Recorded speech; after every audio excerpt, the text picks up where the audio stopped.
A bill banning transgender women from competing in women's college sports here in the state of Indiana, now at the Indiana State House, is moving forward. The Education Committee voted overwhelmingly to send the bill to the full House for consideration. And 13 News State House reporter Emily Longnecker was there for the debate. And Emily, we're hearing that, as you can imagine, there are some pretty strong emotions on both sides of this issue.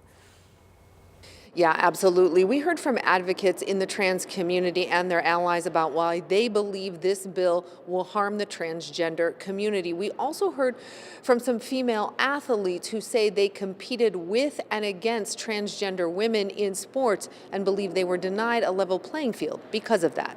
Women deserve the chance to win in their own sports and not just earn a participation trophy. But Selena Soul, a former high school track and field athlete from Connecticut, told Indiana lawmakers Wednesday, no matter how hard she trained, it was never enough to win against two transgender girls who she often competed against. I remember what it was like to line up in the blocks wanting to win, but knew the outcome of the race long before the start.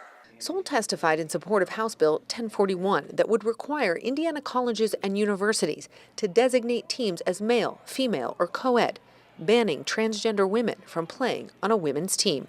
Supporters of the bill, like its author, say it's about making sure female college athletes have a fair shot when they compete. It's a common sense legislation that ensures that female athletes are provided with a safe and even playing field at the collegiate level in Indiana. Republican State Representative Michell Davis authored a similar bill in 2022 that became law.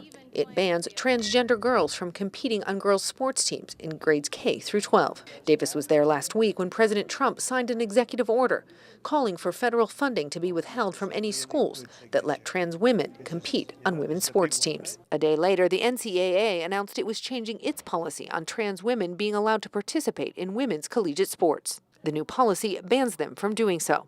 So why not let the NCAA policies dictate who can play on what team? That was Democratic State Representative Ed Delaney's question about the bill. We have a very difficult situation with some people who are struggling with their identity. And I think part of what's going on here is an effort to show that we really don't like them. Advocates for the transgender community say 1041 puts a target on the backs of transgender folks, sending the message they're not welcome in Indiana. Transgender youth are in crisis, and not because of who they are, but because of how they are being treated. They need leaders who will protect them, not politicians who make them out to be an enemy. So strong feelings on both sides of this debate. House Bill 1041 passed out of the Education Committee by a vote of 12-1. It will now be considered by all lawmakers in the House. At the Indiana State House, Emily Longnecker, 13 News.